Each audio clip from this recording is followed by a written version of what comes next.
Thank you, Mr. President. I thank Special Coordinator Tau Wennesland for his briefing. I also welcome all dignitaries to this open debate. The Security Council held two closed meetings on the developments earlier this week.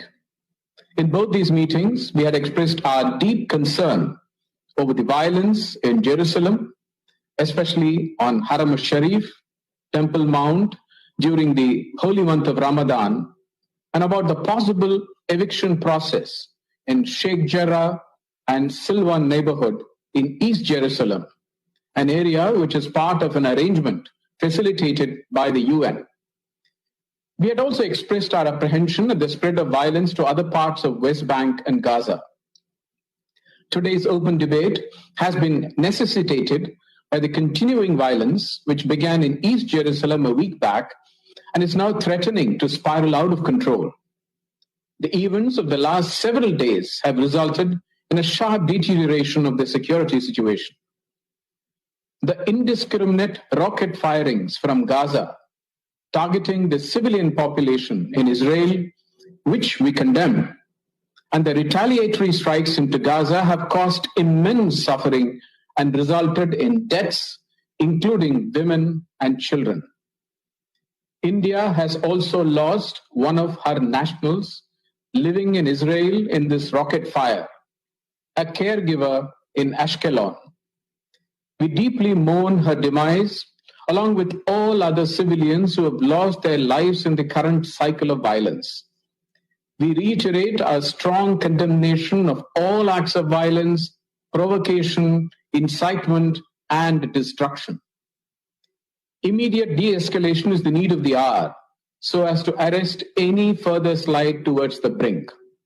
We urge both sides to show extreme restraint, desist from actions that exacerbate tensions, and refrain from attempts to unilaterally change the existing status quo, including in East Jerusalem and its neighborhood.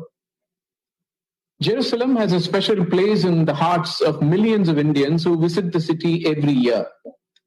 It also houses the Al-Zawiya Al-Hindiya, the Indian hospice, which is a historic place associated with the great Indian Sufi saint Baba Farid and located inside the old city. India has restored this Indian hospice. The historic status quo at the holy places of Jerusalem, including the Haram al-Sharif Temple Mount, must be respected. We support the diplomatic efforts of the Quartet and other members of the international community, the countries in the region in particular, to calm the situation and put an end to the ongoing violence and seek to achieve durable peace. These incidents have once again underscored the need for immediate resumption of dialogue between Israel and Palestinian authorities. The absence of direct and meaningful negotiations between the parties is widening the trust deficit between the parties. This will only increase the chances for similar escalation in the future. We believe that every effort should be made to create conducive conditions for resumption of talks between Israel and Palestine. In conclusion, I reiterate India's strong support to the just Palestinian cause and its unwavering commitment